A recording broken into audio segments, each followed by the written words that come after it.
পঞ্চম শ্রেণীর সকল শিক্ষার্থীবৃন্দ, ইনস্টিটিউট অফ ম্যাথমেটিক্সের পক্ষ থেকে সকলকে স্বাগত। আজ আমি তোমাদের গণিতের একটি নতুন অধ্যায় নিয়ে আলোচনা করব, আর এই অধ্যায়টি হলো নবম অধ্যায়।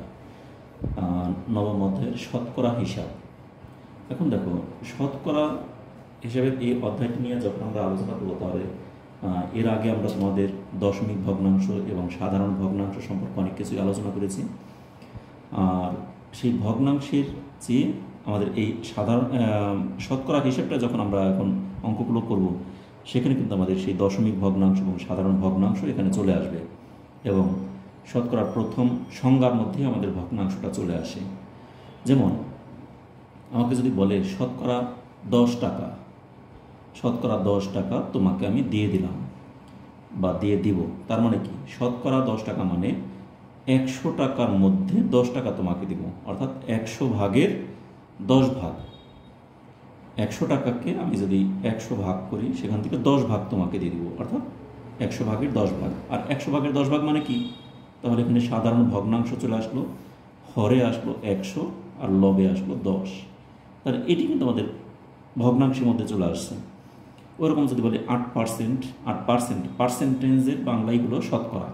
আমরা বলি 8%, 10%, 20%, 30%, যে কোনো পার্সেন্টেজ বলা মানেই শতকরা। তাহলে শতকরা 8 টাকা মানেই 100 ভাগের 8 ভাগ টাকা। অর্থাৎ আমার কাছে যদি 100 টাকা থাকে, তোমাকে 8 টাকা দেবো।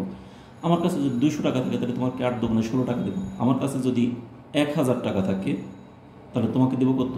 100 টাকার আমার কাছে 1000 টাকা আছে, তাহলে শতকরা 8 টাকা দেবো। তার মানে 1000 টাকা আমার কাছে আছে, তার মানে 1000 টাকা মানে কি? 100 টাকার 10 গুণ।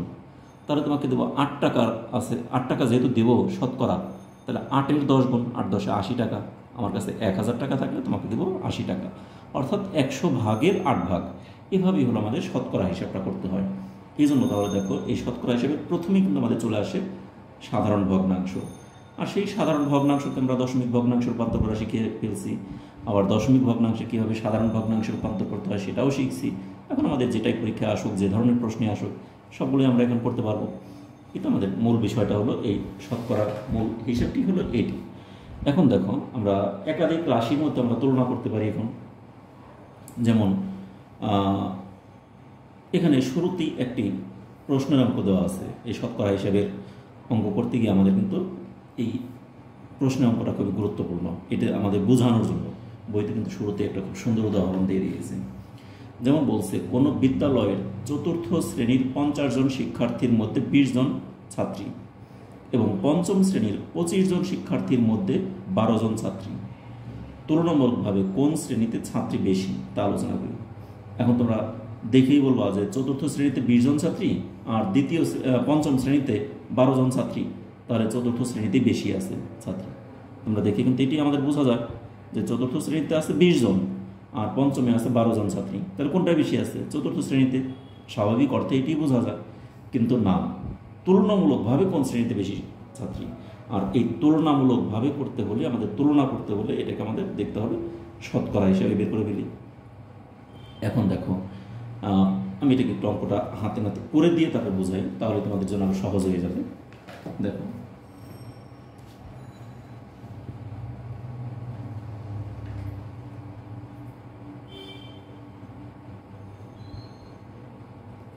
এটা হলো আমাদের বইয়ের কত পৃষ্ঠা? 94 পৃষ্ঠা।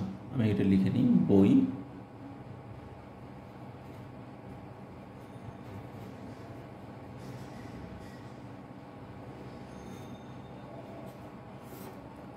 94 পৃষ্ঠা। ঠিক আছে, এখন শুরুতেই আমাদের যে প্রশ্নটি দেওয়া আছে, এটিকে আমরা এখন সমাধান করব। চতুর্থ শ্রেণীতে 50 জন শিক্ষার্থীর মধ্যে 20 জন ছাত্রী। তাহলে এখানে আমরা ওই কথাটা কি লিখি? চতুর্থ শ্রেণীতে 50 জন, টোটাল শিক্ষার্থী হলো 50 জন।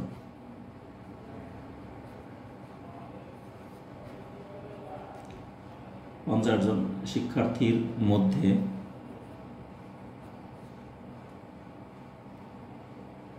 ছাত্রী কতজন? 20 জন। তাই না? তাহলে আমাদের এখানে মোট ছাত্রী দেওয়া আছে কতজন, 20 জন। তাহলে আমরা একটা জিনিস এখানে পেয়ে গেলাম যে 50 জন শিক্ষার্থীর মধ্যে ছাত্রী কতজন সেটা আমরা পেয়ে গেলাম। তাহলে 20 জন ছাত্রী সেটি কিন্তু আমরা এখানে পেয়ে গেলাম। এখন 50 জন শিক্ষার্থীর মধ্যে ছাত্রী 20 জন, তাহলে এটাকে আমরা যদি এবং পঞ্চম শ্রেণীতে 25 জন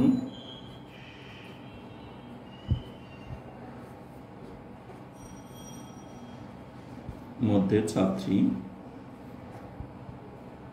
12 জন, এই তো। তাহলে এখন সুতরাং চতুর্থ শ্রেণীতে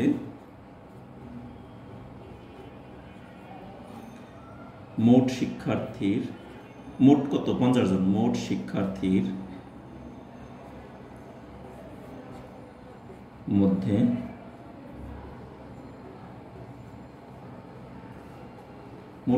মধ্যে ছাত্রী কত অংশ, দেখো তো, 50 ভাগের 20 ভাগ, এত অংশ ছাত্রীরা, তাহলে 50 ভাগের 20 ভাগ হলো ছাত্রী।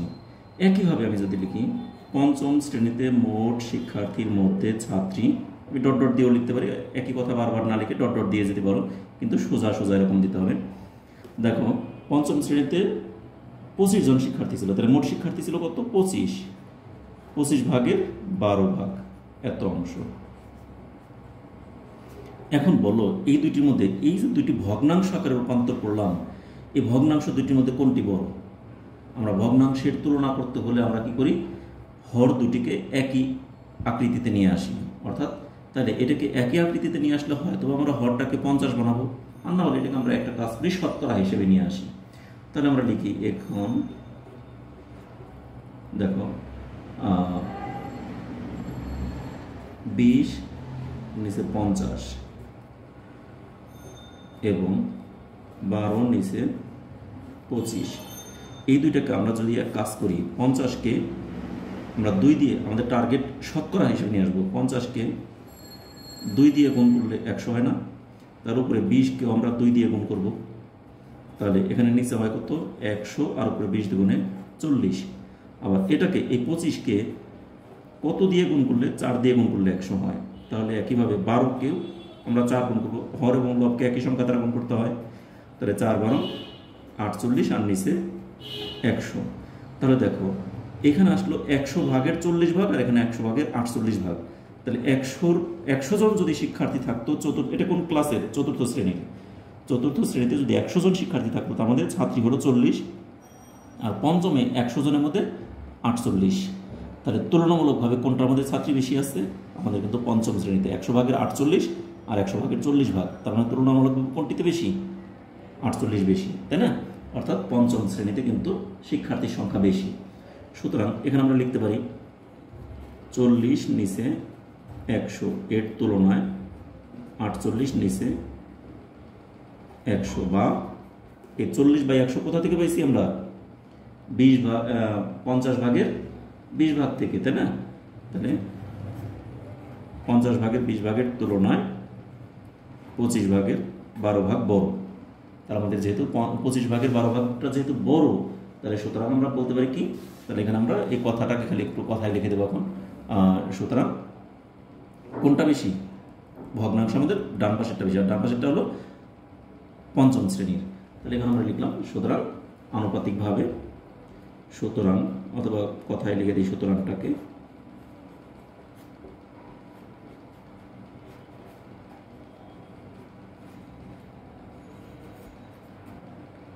পঞ্চম শ্রেণীতে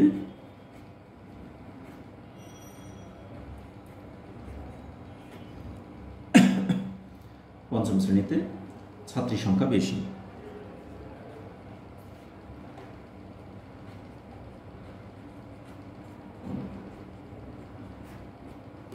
আনুপাতিকভাবে কোন শ্রেণীতে ছাত্রীর সংখ্যা বেশি, পঞ্চম শ্রেণীতে বেশি। এই তো হয়ে গেল আমাদের, তার আমাদের একটা অঙ্ক কিন্তু হয়ে গেল। এখানে তুলনা, অর্থাৎ একাধিক সংখ্যার মধ্যে আমরা তুলনা করতে আমরা এই শতকরা হিসাব ব্যবহার করে থাকি। এছাড়াও আমরা ভগ্নাংশের এই তুলনা করতে আমাদের শতকরাটাকে আবার ভগ্নাংশের সহায়তা নিয়ে থাকি। তাই এখন শতকরাকে আমরা শতকরা হিসাবে অর্থাৎ পার্সেন্টেজকে যে আমরা ভগ্নাংশের সহায়তা নিয়ে থাকি, এর আরেকটি প্রমাণ হলো তোমাদের বইতে দেখো, এখানে আরেকটি অঙ্ক দেওয়া আছে এই 94 পৃষ্ঠা একদম নিচে, এখানে 1 নম্বরে এখানে লেখা আছে 60%। নিচে শতকরাগুলোকে ভগ্নাংশ ও দশমিকে প্রকাশ করি। তাহলে এখানে আছে 60%, 34%, 89%, 125%। এই প্রত্যেকটার নাম কি? পার্সেন্টেজ। অর্থাৎ দেখো এরকম একটা দাগ দেওয়া আছে, দাগের এই বাম পাশে একটা শূন্য, নিচে একটা শূন্য, ডান পাশে কিন্তু একদম ভাগ চিহ্নের মতো। ভাগ চিহ্নটা আমাদের থাকে একদম সোজা দাগ উপরে নিচে, আর এটা থাকে এরকম একটু বাঁকা দাগ দিয়ে বাম পাশেরটা একটু উপরে, ডান পাশেরটা একটু নিচে। এই হলো আমাদের পার্সেন্টেজের চিহ্ন। ঠিক আছে, এখন আমাদের লেখার নিয়ম কিন্তু আমি আগে তোমাদের দাগ দিয়ে দেখালাম। আসলে কি এই আমাদের লেখার নিয়ম, আগে আমরা বাম পাশে শূন্য দিব, তারপর দাগ দেব, তারপর ডান পাশে শূন্য দেব। এটাকে বলা হয় শতকরা চিহ্ন।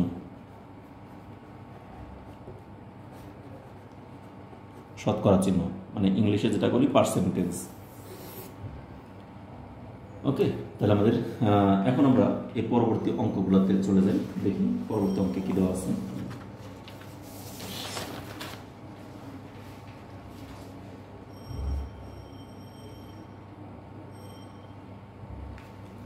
দেখো নিচের শতকরাগুলোকে ভগ্নাংশ ও দশমিকে দুইটাই প্রকাশ করতে বলছে। ভগ্নাংশও প্রকাশ করতে বলছে, আবার দশমিকেও প্রকাশ করতে বলছে। তাহলে এখন আমরা এই 94 পৃষ্ঠায় পরবর্তী অঙ্কটা করে ফেলি। দেখো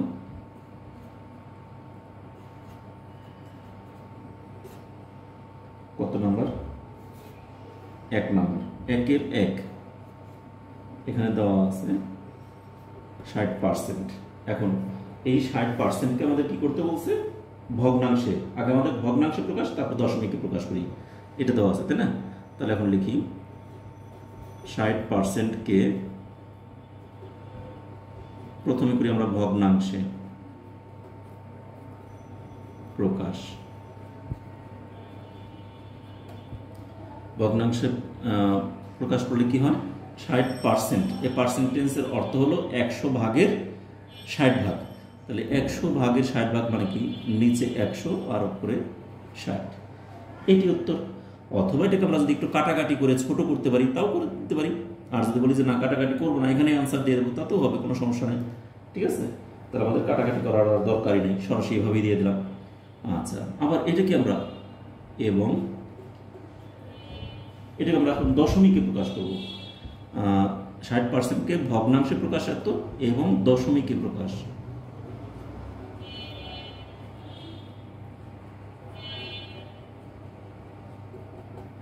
দশমিকে প্রকাশ মানে কি? দেখো তো, উপরে হলো 60 আর নিচে 100। তাহলে 100 দিয়ে কোনো সংখ্যাকে ভাগ করলে আমরা জানি কি, 1-এর ডান পাশে যতগুলো শূন্য থাকে আমাদের উপরে থেকে ওই ততগুলো ঘর বাদ দিয়ে, ডান দিক থেকে ততগুলো ঘর বাদ দিয়ে বাম দিকে একটা দশমিক বসে। তাহলে এখানে 2টা শূন্য আছে মানে 1-2 ঘর বাদ দিয়ে দশমিক, অর্থাৎ দশমিক 60 শূন্য। এখন এই যে দশমিক দিলাম, তাহলে দশমিকের বামে ফাঁকা ফাঁকা লাগে, এই জন্য একটা শূন্য দিয়ে দেওয়াটা হবে। এগুলো আমরা দশমিক ভগ্নাংশের এর আগের অধ্যায়গুলোতে আমরা পড়ে আসছি। দশমিক ভগ্নাংশ সম্পর্কে অনেক কিছু আলোচনা করছি, সেখানে কীভাবে আমরা দশমিক ভগ্নাংশগুলোকে প্রকাশ করি সেগুলো তোমাদেরকে দেখিয়ে দেওয়া হয়েছে। আশা করি সবাই বুঝতে পেরেছে, খুব সহজ অঙ্ক এটি। তাহলে আমাদের 1 নাম্বারটা কিন্তু হয়ে গেল, এটি আনসার। তাহলে আমাদের 2টি আনসার, একটা হলো ভগ্নাংশে প্রকাশ আর একটা দশমিকে প্রকাশ। তাহলে এখানে আনসার দিয়ে দিতে পারি আমরা। ঠিক আছে, তাহলে অথবা এখানে দিতে পারি, অথবা উত্তরটাকে আলাদা লিখে দিই। উত্তর, একটা উত্তর হলো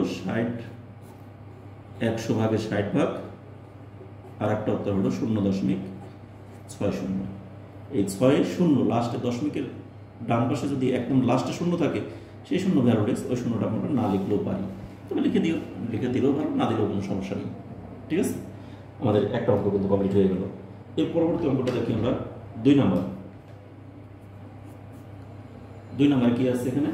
34%। ঠিক একই নিয়মে, শুধু 60-এর জায়গায় 34%। তাহলে এখানে 34%কে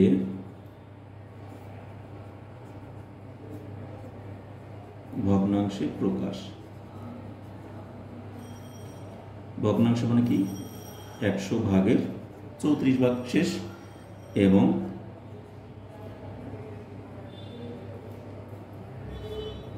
দশমিকে প্রকাশ। দশমিক মানে কি, এই মানটা কি, অর্থাৎ এখানে আমি এই অংশটুকু যেখানে যেমন লিখছি না লিখলেও হতো। দশমিকে প্রকাশ মানে সরাসরি দশমিকটা দিয়ে দিতে পারি, তবে এটা দেখাই দেওয়াটা আমাদের আগের লাইনে থেকে এটা দেখাই দেওয়াটা ভালো না, একবারই করে দিতে হবে। তাহলে এই 34কে 100 দ্বারা ভাগ করা মানে কি, 1 ঘর 2 ঘর পর দশমিক চলে আসবে, অর্থাৎ 0.34 শেষ। তাহলে উত্তর হলো 34 নিচে 100 এবং 0.34, দুইটি উত্তর। ঠিক আছে, আমাদের কিন্তু এখানে 1 নম্বর এবং 2 নম্বর দুটি অঙ্ক কমপ্লিট হয়ে গেল। এবার আমরা 3 নম্বর অঙ্কটা দেখি কি আছে।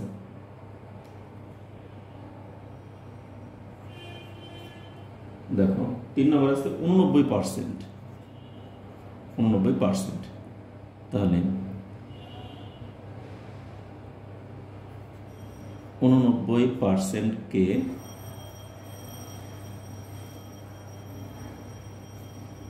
ভগ্নাংশে প্রকাশ, তার মানে কি 100 ভাগের 89 ভাগ, এই তো, এবং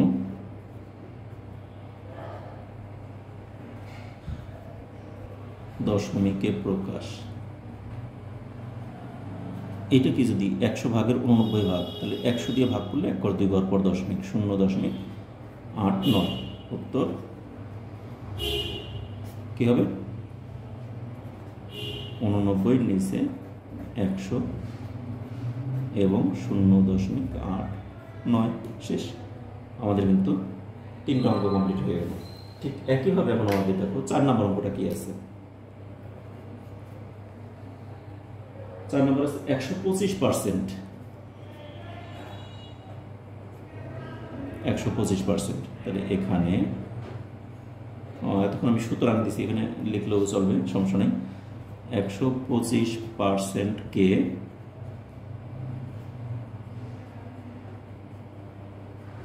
ভগ্নাংশে প্রকাশ, কি পাই, 125 আর নিচে হলো 100, মানে 100 ভাগের 125 ভাগ। তাহলে এবং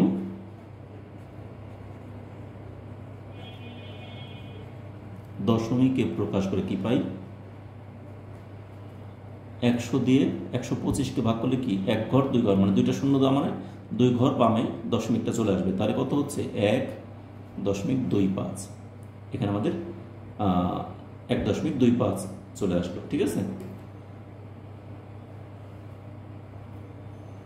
এই তো, তাহলে আমাদের কিন্তু আর কোনো কিছু হলো না, একদম এখানে উত্তরটা হয়ে গেল। উত্তর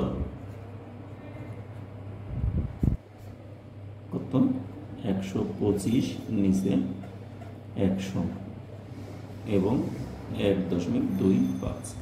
এখন তোমাদের একটা কথা বলি, আমি যে যতগুলো অঙ্ক করলাম প্রত্যেকটাই আমরা এখানে যে 100 দিয়ে 60কে ভাগ করে 0.60, 100 দিয়ে 34কে ভাগ করে 0.34, 100 দিয়ে 89কে ভাগ করে 0.89, 100 দিয়ে 125কে ভাগ করে 1.25, এগুলি কিভাবে পেলাম সেগুলো যদি তোমরা রাফ দেখিয়ে দিতে চাও তাও দেখিয়ে দিতে পারো, কিন্তু আমি মনে করি দরকার নেই, কারণ এই প্রক্রিয়াগুলো তো আমরা দশমিক ভগ্নাংশের আগের অধ্যায়ে আমরা অনেক শিখে আসছি। তাহলে যেমন আমি একটু যদি রাফ তোমাদের দেখাতেই চাই, যদি মনে করো কেউ দেখাতে চাও, তাহলে আমি একটা দেখাই দিই শুধুমাত্র।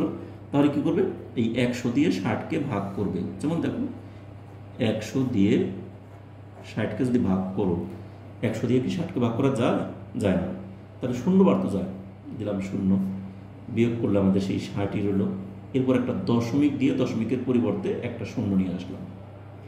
এবার 100 দিয়ে 600-র মধ্যে কতবার যায়, 6 বার, তাহলে 600। এখানে আর কিছুই রইল না, বলছে 0.6, তাহলে 0.60, ওই 0টা না দিলেও চলে, 0.6 অ্যান্সার। তাহলে এরকম আমরা রাফ ইচ্ছা হলে প্রত্যেকটা অঙ্কে আমরা রাফ ইচ্ছা হলে দেখিয়ে দিতে পারি, না দিলেও কোনো সমস্যা নেই।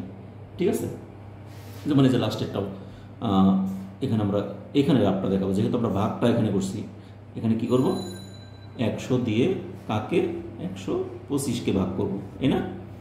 তাহলে 125-এর মধ্যে 100 কতবার যায়, একবার যায়, 100 বিয়োগ করলে থাকে 25। এখন 25-এর মধ্যে ধর 100 যায় না, তাহলে কী করবো, একটা দশমিক দিয়ে দশমিকের পরিবর্তে এখানে একটা শূন্য বসাবো। তাহলে 250-এর মধ্যে 100 কতবার যায়, 2 বার যায়, তাই না? তাহলে 2 বার দিলে কত হয়, 200, বিয়োগ করলে থাকে 50। দশমিক দেওয়া হয়ে গেছে, এখন আমরা ভাগটাকে চালিয়ে যাওয়ার জন্য একটা শূন্য ব্যবহার করতে পারি। তাহলে 500-এর মধ্যে 100 কতবার যায়, 5 বার যায়, তাই না?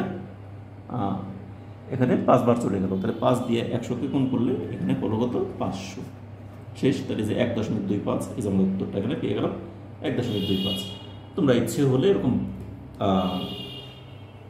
ভাগটা করে দেখাতে পারো, কিন্তু একেবারেই আননেসেসারি, এটা কোনো প্রয়োজন নেই, তোমরা না দেখালেও কোনো চলবে। ঠিক আছে? তাহলে আমাদের এখানে কিন্তু 94 পৃষ্ঠার যে অঙ্কগুলো ছিল সবগুলি কিন্তু কমপ্লিট হয়ে গেল। আচ্ছা, আরেকটি জিনিস দেখাই, এই 94 পৃষ্ঠায় আরেকটা অঙ্ক আছে। যদি কখনো বলে 100%-এর অর্থ কি, যদি আমাদের এখানে একটা কথা মনে পড়লো, বললো 100%, 100% মানে কি, 100 ভাগের 100 ভাগ, তাই না? তাহলে এটা মানে কি, 100 ভাগের 100 ভাগ, 100 কাটাকাটি গিয়ে কত হয়, 1। তাহলে 100% মানে তার মান হলো 1-এর সমান।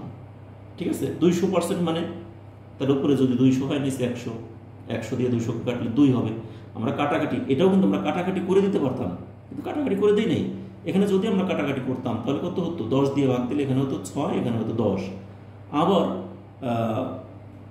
20 দিয়ে ভাগ দিলে এখানে হতো 3, এখানে হতো 5, 5 ভাগের 3 ভাগ। এইভাবে আমরা কাটাকাটি করে দিতে পারতাম, দরকার নেই। ঠিক আছে, আমাদের 94 পৃষ্ঠা শেষ। এবার আমরা 95 পৃষ্ঠা একটা অঙ্ক করে দিই, শুধুমাত্র প্রথম অঙ্কটি। দেখো একটু মনোযোগ দিয়ে, আমি ভিডিওটা বেশি বড় করতে চাই না, এজন্য অল্প সময়ে আর একটা অঙ্ক করে দিই। একটি অঙ্ক করে দিলে তোমাদের মোটামুটি 94 পৃষ্ঠা বাকি অঙ্কগুলো আরেকদিনে শেষ করে দেওয়া যাবে। 95 পৃষ্ঠা, যেমন দেখো 95 পৃষ্ঠা এখানে আমাদের 1 নম্বরে কী দেওয়া আছে, নিচের ভগ্নাংশ ও দশমিক ভগ্নাংশগুলোকে শতকরা প্রতীক ব্যবহার করে প্রকাশ করো। আগের অঙ্কটা আমাদের ছিল, এগুলো কি ছিল, শতকরা প্রতীক দেওয়া ছিল, ওগুলোকে আমরা দশমিক এবং সাধারণ ভগ্নাংশ প্রকাশ করছি। আর এখন আমাদের এখানে অঙ্কগুলোর মধ্যে কোনোটা আছে সাধারণ ভগ্নাংশে, এই 1টি 2টি 3টি আছে সাধারণ ভগ্নাংশে, 1টি 2টি 3টি আছে দশমিক ভগ্নাংশে। তাহলে সাধারণ ভগ্নাংশগুলোকে শতকরায় নিয়ে আসতে বলছে, দশমিকগুলোকেও শতকরায় নিয়ে আসতে বলছে। তাহলে শতকরা মানে কি, এই পার্সেন্টেজ, এই প্রতীকের সাহায্যে আমাদেরকে প্রকাশ করতে বলছে। তাহলে এটাকে আমরা দেখি কীভাবে এটাকে আমরা প্রকাশ করতে পারি, সেই প্রকাশ করার প্রক্রিয়াটা তোমাদেরকে একটু দেখিয়ে। কঠিন কিছুই না, একেবারেই সহজ অঙ্ক। তোমরা একটু মনোযোগী হলে এগুলি কিন্তু খুবই সহজ বিষয় একবারেই। এই চ্যাপ্টারটা তোমাদের একেবারে খুব ছোট্ট একটি চ্যাপ্টার, বড় চ্যাপ্টার না। ঠিক আছে? এবং পরীক্ষাতে খুবই ইম্পর্টেন্ট একটা চ্যাপ্টার। এখান থেকে পরীক্ষাতে প্রতি বছরই অনেক প্রশ্ন হয়। অনেক বলতে কি, একটি তো সৃজনশীল আকারে থাকেই, সাথে তোমাদের থাকবে একটি কিছু সংক্ষিপ্ত প্রশ্ন থাকেই এখান থেকে। এটা আমাদের 1 নম্বর প্রশ্ন। কত পৃষ্ঠার? 195, 100 তো না, শুধু 95 পৃষ্ঠার। ঠিক আছে? এখন এই 95 পৃষ্ঠার 1 নম্বরের 1-এর 1 এখানে কি দেওয়া আছে দেখি, 24 নিচে 100। এখন এই যে মানটা দেওয়া আছে, এটাকে আমাদের বলছে কি, শতকরা প্রকাশ করো। শতকরা মানে কি, 100 ভাগের, এখানে তো নিচে 100 দেওয়াই আছে, তাহলে আমাদের এটা একেবারেই সহজ হলো। তাহলে এতকে আমাদের প্রশ্নে বলছে শতকরা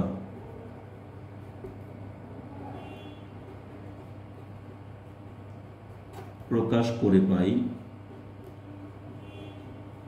কত, 100 ভাগের 25 ভাগ, মানে 24 ভাগ, 24%। শেষ। উত্তর 24%। এবার 2 নম্বর দেখো, 2 নম্বরে কি দেওয়া আছে, 0.54, 0.54 এই মানটা দেওয়া আছে। তাহলে এই মানটাকে আমরা কীভাবে করতে পারি?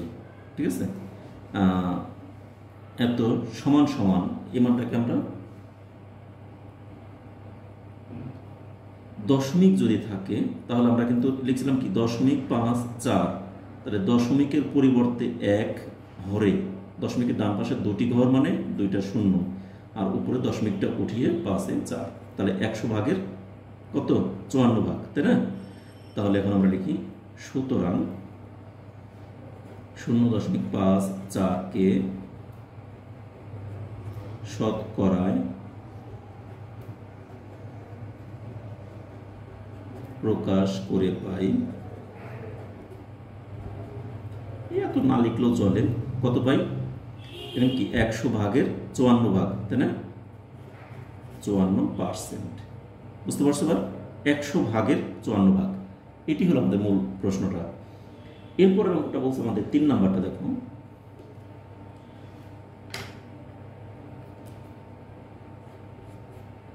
তিন নাম্বার আছে 50 ভাগের 21 ভাগ, 50 ভাগের 21 ভাগ।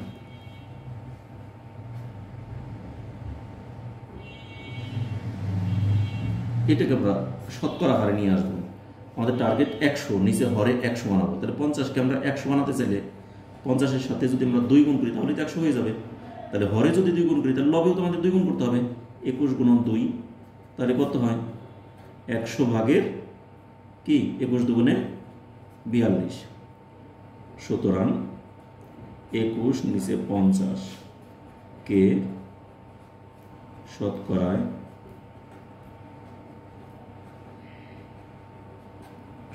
প্রকাশ করে পাই, কি পেলাম শতকরা 100 ভাগের 42 ভাগ, অর্থাৎ 42%। এটি উত্তর। তাহলে উত্তর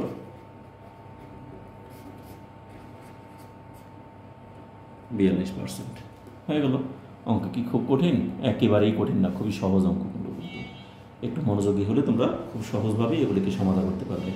তার আমাদের কিন্তু এখানে 3টি অঙ্ক হয়ে গেল। অর্থাৎ আমি বলছিলাম যে এই 95 পৃষ্ঠার একটি অঙ্ক করবো। একটি বলতে কি 1 নাম্বার, ওই 1-এর মধ্যে আবার আছে 6টি মানে 1, 2, 3 করলাম, আরও 3টি আছে, ওই 3টিকে আমরা দেখি। দেখো 3-এর পর এখন 4 নাম্বার অঙ্কটা। 4 নাম্বারে কি দেওয়া আছে আমাদের 0.3, এখানে আছে 0.3। তাহলে এটাকে আমরা কি করতে পারি? আমি বলছি কি দশমিকের পরিবর্তে হরে 1, দশমিকের ডান পাশে একটি ঘর আছে মানে একটি 0, আর উপরে হবে ওই 3। তাহলে আমাদের টার্গেট হরে আমরা 100 নিয়ে আসা। তাহলে আমাদের কি করতে হবে? এই 10-এর সাথে যদি 10 গুণ করি তাহলে তো 100 আসবে। তাহলে উপরে 3-এর সাথেও আমাদের 10 গুণ করতে হবে। আমাদের হরে যেহেতু 10 গুণ করলাম, লবেও তো 10ই গুণ করতে হবে। তাহলে সমান সমান কত হয়? 10 10-এ 100 আর উপরে 3 10-এ 30। ক্লিয়ার? এখন আমাদের টার্গেট হলো, তাহলে প্রশ্ন অনুযায়ী আমাদের সুতরাং 0.3 কে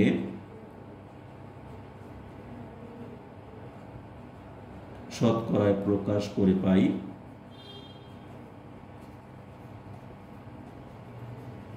কি পেলাম আমরা 100 ভাগের 30 ভাগ, তাই না? তার মানে 30%। উত্তর 30%। শেষ। এবার আসি আমরা নেক্সট 5 নম্বর অঙ্কটা। দেখো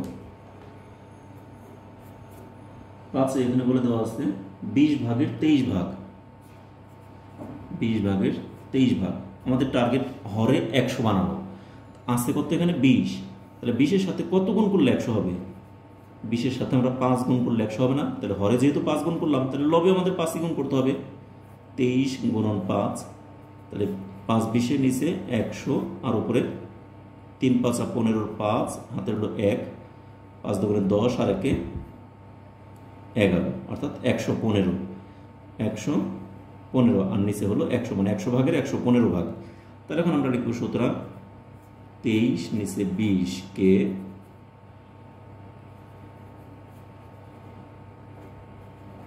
শতকরায় প্রকাশ করে পাই, কি পাই? এই মানটাকে যদি আমরা শতকরায় প্রকাশ করি তাহলে কত হয়? 100 ভাগের 115 ভাগ, তার মানে 115%। এই তো। তাহলে উত্তর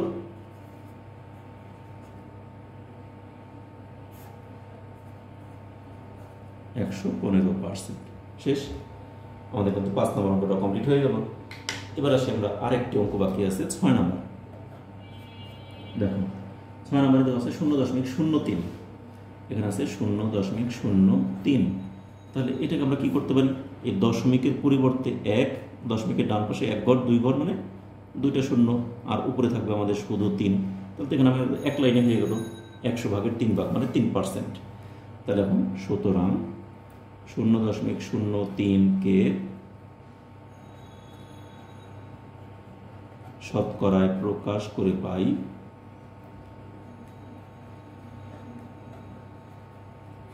কত, 100/3 মানে 3%। এটি উত্তর 3%। শেষ।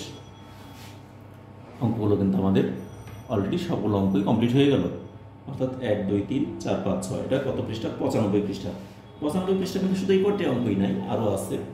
তা এগুলো আশা করি সবাই বুঝতে পেরেছি, খুব সহজভাবে আমি বোঝানোর চেষ্টা করেছি, খুব সহজ সহজ অঙ্কগুলো এগুলি। তা এখানে 95 পৃষ্ঠা 1 নম্বরে আমাদের এখানে 6টি অঙ্ক ছিল, সেই 6টি হয়ে গেল।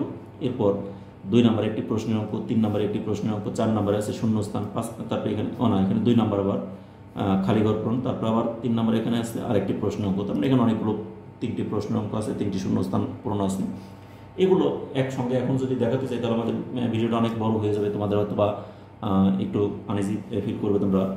এই জন্য তোমাদের এই অঙ্কগুলো আবার পরবর্তী ক্লাসে করে দেবো। আজ এই পর্যন্তই থাকলো, আগামী ক্লাসে আবার তোমাদের সাথে দেখা হবে। সে পর্যন্ত তোমরা সকলে ভালো থেকো, সুস্থ থেকো এবং নিরাপদে থেকো, আমাদের চ্যানেলের সাথে থেকো। আমার ক্লাসগুলো তোমাদের ভালো লাগলে অবশ্যই ক্লাসে একটি করে লাইক দিবে এবং তোমাদের বন্ধুবান্ধব আত্মীয়স্বজন সবার সাথে ক্লাসগুলোকে শেয়ার করবে। একই সাথে বলবো, যারা এই চ্যানেলকে এখনও পর্যন্ত সাবস্ক্রাইব করনি তারা অবশ্যই সাবস্ক্রাইব করবে, আর যারা অলরেডি সাবস্ক্রাইব করেছো তাদেরকে অসংখ্য ধন্যবাদ সকলকে।